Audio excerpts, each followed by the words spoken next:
ሪዝቃችንን ከምናሰፋባቸው መንገዶች መካከል አንደኛው ሰደቃ መስጠት ነው። የአላህ መልእክተኛ ነብዩ ሰለላሁ ዐለይሂ ወሰለም በአንድ ወቅት ላይ ምን አሉ? አንድ ሰው በአውላላ ሜዳ ላይ ጉዞ እየተጓዘ እያለ ዳመና በሰማይ ላይ ነበርና ያ ዳመና ተሰባስቦ ባለበት ሁኔታ የሆነ ድምፅ ይሰማል። ይሄ ሰውዬ ምን የሚል ድምፅ ይሰማል? ይህንን ዳመና የሚያዝ ድምፅ ይሰማል። አስቂ ሐዲቀተ ፉላን፣ የእገሌን እገሌ የሚባለውን ማሳ ሄድና አጠጣ የሚል ለዳመናው ትዕዛዝ የሚያስተላልፍ ድምፅ ይሰማል። ከዛ በኋላ ይሄ ዳመና በታዘዘው መሰረት ከሰማዩ ላይ እየተጓዘ ወደ አንድ አቅጣጫ ሲሄድ ይህ ሰው ደንግጦ ያንን ይመለከታል። ያ ዳመና የሆነ ቦታ ላይ ሲደርስ ድንጋያማ የሆነ ቦታ ዝናቡን ለቀቀው ማለት ነው። ከዛ ያ ዝናብ ወርዶ ተከማቸና ወደ ሰውየው ማሳ በሚሄድበት ጊዜ ሰውየው በአካፋ በመቆፈሪያ እያደረገ አትክልቱ መሃል ውሃው እየሄደ እንዲያጠጣና እንዲያበቅልለት ያው የራሱን እየቆተኮተ እየቆፈረ ስራውን ይሰራልና ይደክማል። ይሄ ሰውዬ ይህንን ውሃ የወረደበት ቦታ ላይ ተከትሎ እዛ ድረስ ይሄድና ሲያይ ሰውየውን ያገኘዋል። ከዛ በኋላ ይጠይቀዋል። ስምህ ማን ነው ሲለው እገሌ ነኝ ሲል ይሄ በዳመናው ላይ ሂድና አጠጣ የሚል ትዕዛዝ የሰማውን ስም ነገረው ሰውየው።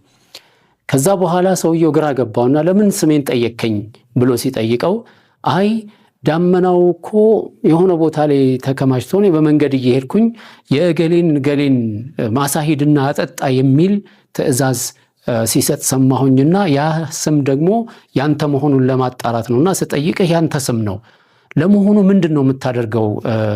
ምን ብታደርግ ነው ይሄን ነገር ልታገኝ ቻልከው ብሎ ሲጠይቀው ምን አለ? እንግዲያውስ ከጠየከኝ ላስረዳህ አለው። አሁን ይሄንን ማሳ ከዘራሁኝና ከኮትኩቼ ካሳደግኩኝ በኋላ ሲበቅልልኝ በሶስት ቦታ ከፍለዋለሁ አለ።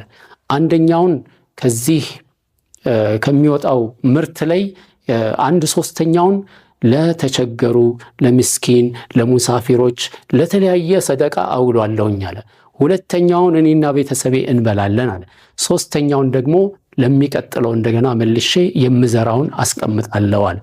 በዚህ መሰረት የአላህ መልእክተኛ ነብዩ ሰለላሁ ዐለይሂ ወሰለም በዚህ ሐዲታቸው የሚያስተምሩን ምንድነው? እሱ አንድ ሰው ከሚያገኘው ገቢ ላይ የተወሰነውን ከፋፍሎ በሶስትም ይሁን በአራትም በምንም እሱ በሚችለው አቅሙ በሚፈቅደው መልኩ ከሚያገኘው ወርሃዊ ገቢ ወይም ሸጦም ነግዶም ይሁን በማንኛውም መልኩ ሰርቶ ከሚያገኘው ነገር የተወሰነ ክፍልፋይ አድርጎ የተወሰነውን ክፍል ለተራበ፣ ለተቸገረ፣ ለተለያዩ ሰደቃዎች ማዋል ያው ይሄ ሰውዬ አስቂ ሐዲቀተ ፉላን እንደተባለው ከልባችን አላህን አምነን በአላህ ላይ ተመክተን የምናረገው ከሆነ ያው ያቺ የምንሰጣት ሰደቃ እንደገና ተመልሳ እኛን የሀብታችንን የምታበረክት መሆኑን ትነግረናለች። አላህም ሱብሓነሁ ወተዓላ በቁርአን ያለው ይሄንን ነው እኮ የአላህ መልእክተኛ ነብዩ ሰለላሁ ዐለይሂ ወሰለም ወማ አተይቱም ሚን ሪበን ሊየርቡ ፊ አምዋሊ ናስ ፈላ የርቡ ዐንደላህ፣ ማንኛውም በሰዎች ዘንድ እንዲራባላችሁ እንዲዋለድላችሁ አድርጋችሁ ለሪባ የሰጣችሁት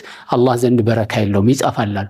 ወማ አተይቱም ሚን ዘካቲን፣ ማንኛውም የሰጣችሁት ሰደቃ ዘካ ቱሪዱነ ወጅሀላህ የአላህን ውዴታ የምትፈልጉበት ከሆነ ምን ይሆናል? ፈኡላኢከ ሁሙል ሙድዒፉን፣ እነዚህ ናቸው አላህ ሱብሓነሁ ወተዓላ አጅራቸውን እጥፍ ድርብ እንደዚሁም ገንዘባቸውንም እጥፍ ድርብ የሚያደርግላቸው እነሱ አላህ ሱብሓነሁ ወተዓላ የሚተካላቸው ነው። ወማ አንፈቅቱም ሚን ሸይኢን ፈሁወ ዩኽሊፉሁ ወሁወ ኸይሩ ራዚቂን፣ ማንኛውም የምትለግሱት ነገር ፈሁወ ዩኽሊፉሁ አላህ ይተካዋል፣ ወሁወ ኸይሩ ራዚቂን እሱ ከሰጪዎች ሁሉ እጅግ የላቀ ምርጥ የሆነ ለጋሽ ነው አላህ ሱብሓነሁ ወተዓላ።